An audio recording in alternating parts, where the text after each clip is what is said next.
Hello दोस्तों, यहाँ पे हम ट्रांसफ़र प्रॉपर्टी एक्ट को आगे जो भी एमसीक्यूज़ हैं उनको देख रहे हैं।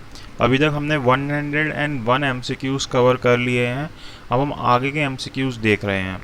तो अगर आपने वो प्रीवियस 2 वीडियोज़ नहीं देखी जहाँ पे हमने 101 एमसीक्यूज़ कवर किया, उनको भी देखिएगा। वहाँ पे आपके 100 एमसीक्यू कंप्लीट हो जाएंगे। फिर आगे के एमसीक्यूज़ हम यहाँ से करेंगे। तो इस वीडियो को लाइक ज़रूर कर दीजिएगा और इस चैनल को सब्सक्राइब ज़रूर कर दीजिएगा। अब हम आते हैं 102 के ऊपर, क्वेश्चन नंबर 102 के ऊपर। यहाँ पूछता है कि जो सेक्शन 52 है टीपीए का, वो कौन से राइट को इफ़ेक्ट नहीं करता। तो अगर आप सेक्शन 52 को पढ़ोगे तो वो प्री एग्जिस्टिंग राइट्स को इफ़ेक्ट नहीं करता। तो इसका ऑप्शन बी ठीक है। उसके बाद section 52 of TPA does not apply when the defendant becomes insolvent during the pendency of a suit and the estate vests in the official assignee। तो क्या ये स्टेटमेंट सही है या गलत है? ये स्टेटमेंट सही है, ऑप्शन बी ठीक है। ये अप्लाई नहीं होता जब वो व्यक्ति इंसॉल्वेंट हो जाता है सूट के दौरान, और जो एस्टेट होती है प्रॉपर्टी वो ऑफिशियल असाइनी को असाइन हो जाती है। The provisions of fraudulent transfer is dealt in, कि जो fraudulent transfer के provisions हैं वो कौन से सेक्शन के अंदर डील किए गए हैं? वो सेक्शन 53 ऑफ टीपीए में डील किए गए हैं। तो इसका ऑप्शन डी ठीक है। फिर पूछता है कि every transfer of immovable property made with intent to defeat और delay the creditors of the transferor shall be voidable at the option of creditor so defeated और डिलेड। जिस क्रेडिटर को डिफीट किया गया है या डिले किया गया है उसी के ऑप्शन पे वो वॉइडेबल होगा। ये इस वाले क्वेश्चन का ऑप्शन ए ठीक है। ठीक है। फिर पूछता है कि marriage settlement made to defeat and defraud creditor is voidable under section 53 of TPA. This was held in case of, ये कौन से केस के अंदर ये बात हेल्ड हुई थी कि जो मैरिज सेटलमेंट की जाती है अपने क्रेडिटर्स को डिफीट या डिफ्रॉड करने के लिए, जो कि वॉइडेबल होगी सेक्शन 53 के अंदर। ये बात हमें बोली गई थी अलमल्लू अच्छी वर्सेस मीनाक्षी के केस के अंदर। तो इसका ऑप्शन सी ठीक है। अलमल्लू अच्छी वर्सेस मीनाक्षी AIR 1960। फिर पूछता है कि under the provisions of section 53 of TPA, the relinquishment by one co-partner in favor of another cannot be said to be transfer unless, कि इसको ट्रांसफ़र नहीं कहा जाएगा जब तक कि it is found to be a device to evade creditors। वही 53 वाली बात ही बोल रहा है यहाँ पे। तो इसका ऑप्शन ए ठीक है। अगला पूछता है कि section 53 of TPA act does not effect, क्योंकि जो सेक्शन 53 है उसका इफेक्ट नहीं किस चीज़ पे नहीं आएगा, उसका इफेक्ट मूवेबल प्रॉपर्टी पे। ठीक है, वो सिर्फ इमूवेबल प्रॉपर्टी की बात कर रहा है। तो उसका ऑप्शन ए ठीक है। With the term creditor use in section 53 of TPA includes, तो इस सेक्शन के अंदर जो क्रेडिटर्स हैं उसके अंदर क्या क्या इंक्लूड होंगे?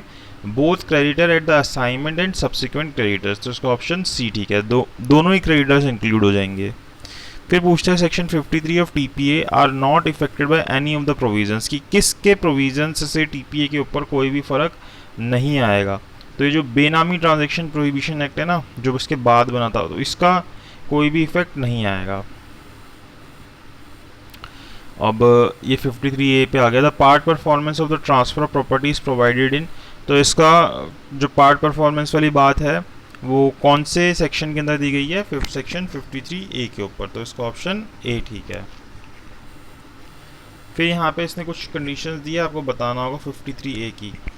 The following are some postulate as sine qua non for basing claim on section 53A of TPA. ठीक है, 3 कंडीशन बताई हैं। The contract should have been writing signed by the transfer, transferee should have got position of the immovable property covered by contract, transferee should have done some act in furtherance of contract. तो इनमें से कौन कौन सी जो situations हैं जो इसने दी हैं वो रेलेवेंट हैं? तो यहाँ पे अगर हम देखें तो ये सभी सिचुएशंस रेलेवेंट हैं। तो इसका ऑप्शन डी ठीक होगा, ऑल 1, 2 एंड 3 आर रेलिवेंट। अब जो सेक्शन ये 53A है, जो इसके अंदर वर्ड यूज हुआ है एनी इमूवेबल प्रॉपर्टी, तो ये एनी इमूवेबल प्रॉपर्टी किस चीज को रेफर करती है? This section can not apply to movable property, जो मैंने आपको पहले भी बताया कि मूवेबल प्रॉपर्टी भी एप्लीकेबल नहीं होगी, तो इसका ऑप्शन ए ठीक है। फिर पूछता है the term sale in the TPA is defined in section, ये जो सेल वर्ड है ये टीपीए में कौन से सेक्शन के अंदर डिफाइन किया गया है? तो इसके ऑप्शंस अगर हम देखें तो ये सेक्शन 54 में डिफाइन किया गया, तो इसका ऑप्शन बी ठीक है। फिर पूछते हैं sale of transfer of ownership in exchange for a price paid और प्रोमिस्ड और part paid and part promised, this definition refers to, ये किसकी डेफिनेशन है? अगर ऑप्शंस देखो तो उनमें से किसकी डेफिनेशन है? जो अभी हमने सेल की बात की तो ये सेल की ही डेफिनेशन है, इसका ऑप्शन ए ठीक है, sale section 54 of TPA act, ठीक है।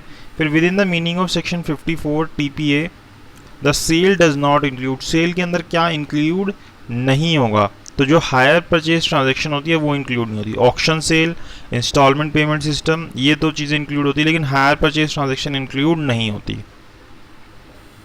Within the meaning of section 55 of TPA the seller is, अगर आप सेक्शन 55 को पढ़ोगे तो वहाँ पे सेलर के लिए क्या लिखा है कि सेलर जो होता है वो बाउंड होता है डिस्क्लोज करने के लिए बायर को कोई भी मटेरियल डिफेक्ट अगर प्रॉपर्टी के अंदर होता है, तो इसका ऑप्शन ए ठीक है, bound to disclose to buyer any material defect in the property और in seller's title of which the seller is and buyer is not aware, तो इसका ऑप्शन ए ठीक है।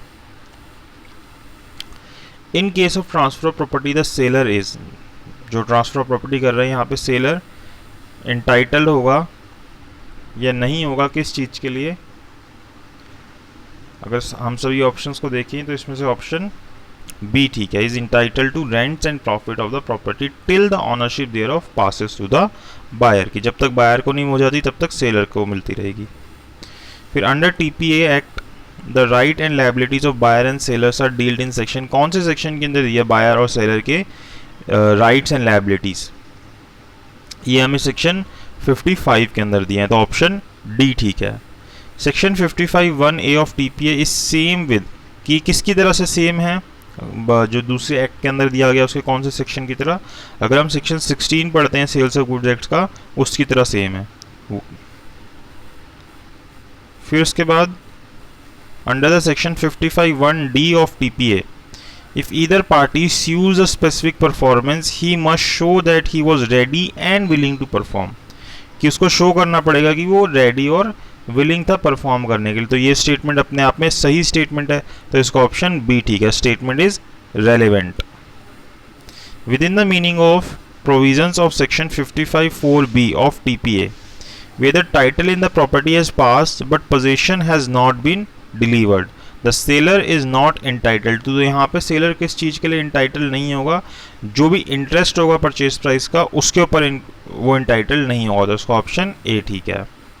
If there are several purchasers the seller is not concern with the proportion to be paid by each but he has a charge on the whole property, तो यहाँ पे for unpaid purchase money, उसके ऊपर किस चीज़ का charge होगा? जो भी अनपेड परचेज मनी है उसके रिगार्डिंग, तो उसका ऑप्शन ए ठीक है। फिर conditions of contract for sale frequently impose restrictions on the buyer's right to make requisition as to title. These fall under, यहाँ पे इसने ये बातें बताई हैं, कौन कौन सी बातें यहाँ पे सही हैं हमें ये बता रहे हैं कि requiring requisition to be made in a specified time, ये ठीक है, restricting the period for which title is to be shown, ठीक है, requiring the existence of fact to be assumed, भी ठीक है, requiring the buyer to accept title as it, सारे ही ठीक है, तो इसका ऑप्शन सी ठीक है, all only 1, 2, 3 and 4 are relevant. फिर अगले में पूछता है a lease is not entitled to right of marshalling under the section, की जो लीज होती है वो एंटाइटल्ड नहीं होती मार्शलिंग के लिए, कौन से सेक्शन के अंदर दिया गया है हमें? अगर आप मार्शलिंग वाले सेक्शन देखोगे तो मार्शलिंग वाले सेक्शन कौन से सेक्शन में आता है? 56, 81 के अंदर आता है, तो यहाँ पे ऑप्शन 56 ठीक है। The object of section 57 of TPA is to, section 57 का ऑब्जेक्ट क्या है वो पूछ रहा है। तो इसका ऑब्जेक्ट होता है facilitate the sale of encumbered estate by taking the encumbrance of the title before sale, तो ऑप्शन ए ठीक है। फिर पूछता है within the meaning of section 58 of the TPA a mortgagee is a transfer of an interest in specific immovable property as security for the repayment of a debt. तो ये statement आपको समझ आई होगी। Such interest itself is a immovable property, जो उसके अंदर interest है वो अपने आप में इमूवेबल प्रॉपर्टी, ऑप्शन ए ठीक है।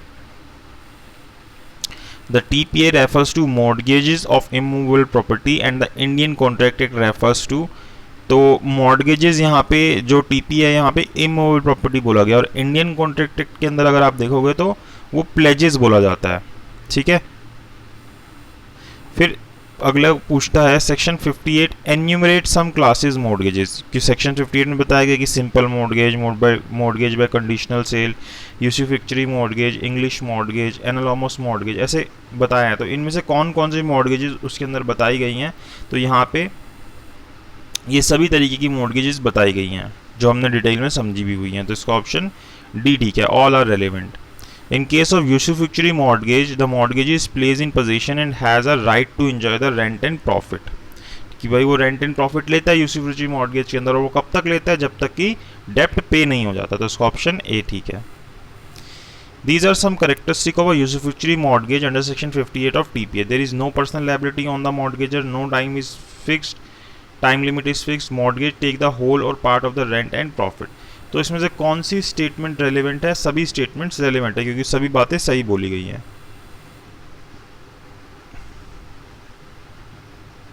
इसमें spelling Zurupeşigi lease bears to a close resemblance to usufructuary mortgage but are not mortgages। Zurupeşigi I don't know what this lease is, तो 132 का मैं आपको ऑप्शंस दिखा देता हूँ, आपको जो सा ठीक लगे आप देख लेना। Zurupeşigi lease bears a close resemblance to usufructuary mortgage but are not mortgages। इसके अंदर इसने ऑप्शंस दिए हैं unless the lease is for the particular purpose, unless the lease is for the purpose of securing debt, only A is correct, none of the above। ठीक है, तो आप अब कमेंट बॉक्स में बता दीजिएगा। फिर 133 के अंदर पूछता है there are some requisites of an equitable mortgage, की जो इक्विटेबल मॉर्गेज होते हैं उसके कुछ रिक्विजाइट्स होते हैं, ठीक है। तो क्या क्या रिक्विजाइट्स हैं, अच्छा यहाँ पे इसने ऑप्शंस दिए हैं। डेप्ट, ये ठीक है, डिपॉजिट ऑफ टाइटल ये करनी पड़ती है, an intention that deed shall be security for the डेप्ट, तो सभी रेलिवेंट है इसके अंदर,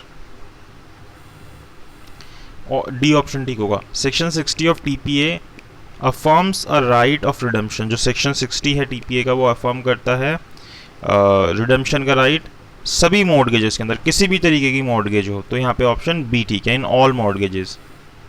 the mortgagor in India law is the owner who had parted with some right of ownership, and the right of redemption is a right which he exercise by virtue of his, तो वो किस तरीके से इसको enjoy करता है, residuary ownership के तौर पर इसको एंजॉय करता है, तो इसका ऑप्शन बी ठीक है। फिर when the mortgagor's right to redeem accrues the mortgagee has right to enforce his security, तो ऑप्शन ए ठीक है। The doctrine of clog on the equity of redemption is a rule of justice, equity and good conscience. This was reaffirmed by the Supreme Court in ये बात दोबारा से reaffirm की गई थी सुप्रीम कोर्ट के द्वारा, कौन से केस के अंदर, मुरारी लाल वर्सेस देवकरण AIR 1965 के केस के अंदर, तो इसका ऑप्शन सी ठीक है।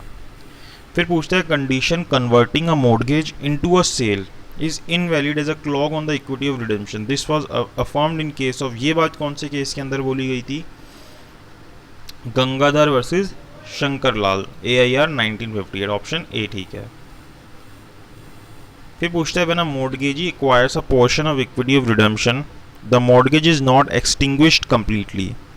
There can be only a pro tanto extinguishment of the mortgage right to the extent of the mortgagee acquiring the mortgager's interest, and so far as the other share of the equity of redemption is concerned, the mortgagee will subsist. This was held in case of Madhavan versus Madhavan AIR 1994, option B ठीक था इसका। Section 60 of TPA does not refer to the extinction of equity of redemption by operation of law. This statement is, ये statement क्या है? True है, तो option C ठीक है। फिर बोलता है कि under the provisions of section 60A of TPA where a mortgagor is entitled to redemption, he may require the mortgagee, instead of retransferring the property, to assign the mortgage debt and transfer the mortgage property to such third person as the mortgager may direct. Then the mortgager is bound to assign and transfer accordingly. जैसे बोलेगा तीसरे व्यक्ति को तो वहां पे उसको transfer करना पड़ेगा उसको, तो ऑप्शन बी ठीक है इसका। फिर provisions of section 60A obligation to transfer to third party instead of transference to mortgagor do not apply in case of mortgagor who is और हैज बीन इन पोजेशन। फिर mortgagor's right to inspection and production of document is provided in, ये कौन से section के अंदर दी गई है हमें बात? सेक्शन 60B ऑफ TPA में दिया गया है मॉर्गेजर्स राइट ऑफ इंस्पेक्शन को। फिर पूछता है कि section 60B recognise the right of the mortgagor to inspection and copies of deeds of title relating to the mortgage property which are in the custody of the mortgagee. तो अभी हमने ही पढ़ा ये स्टेटमेंट क्या है? ट्रू है, तो option C ठीक है। Within the meaning of provisions of section 61 of TPA, a mortgager who has executed two or more mortgages in favor of the same mortgagee, and when the principal money of any of two or more of the mortgages has become due, तो ऐसे में क्या होगा जब इस तरीके की situation rise होगी? shall be entitled to redeem any one such mortgage separately or any two or more of such mortgage together, तो दोनों चीज़ें कर सकता है, तो ऑप्शन बी ठीक है। The gist of section 61 of TPA is that even if the mortgages are of the same property, the mortgager may redeem each separately unless restrained by contract to the contrary. तो ये statement अपने आप में क्या अगर आप इस चीज़ के ऊपर कॉन्ट्रैक्ट कर लेते हो तो ये सही हो जाती है चीज़, तो ये स्टेटमेंट ट्रू है, ऑप्शन ए ठीक है। Clause A of section 62 of TPA refer to cases where the principal and interest are paid out of the usufruct and the suit is one of the recovery of possession rather than redemption. These statements, तो ये statement अपने आप में जो दी है इन्होंने सही statement दिया, तो ऑप्शन बी ठीक है। ये लास्ट क्वेश्चन करेंगे, उसके बाद आगे के जो 50 हैं वो नेक्स्ट वीडियो में करेंगे और आगे के 50 फिर उससे नेक्स्ट में करेंगे, तो हमारे 250 MCQs कंप्लीट हो जाएंगे। The law will not allow the mortgagor to discharge a debt before the prescribed period in a manner not contemplated in a contract.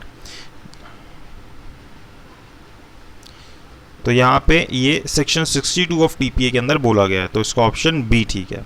तो यहाँ पे हमने 148 तक कर लिए, हमने 102 से स्टार्ट किए थे, बाकी अगले 52 के अराउंड हम नेक्स्ट वीडियो में करेंगे और उससे 50 या 60 के अराउंड उससे नेक्स्ट वीडियो में, और हमारे जितने हमारे पास MCQs अवेलेबल हैं वो सारे हमारे कंप्लीट हो जाएंगे। तो चाहे आप कोई भी एग्ज़ाम दे रहे हो जहाँ पे आपके TPA सिलेबस के अंदर और आपको ऑब्जेक्टिव क्वेश्चंस आ रहे हो, आप इन क्वेश्चंस को कर लोगे तो वो मोर देन एनफ होंगे और आप उन सभी क्वेश्चंस को अटेम्प्ट कर पाओगे।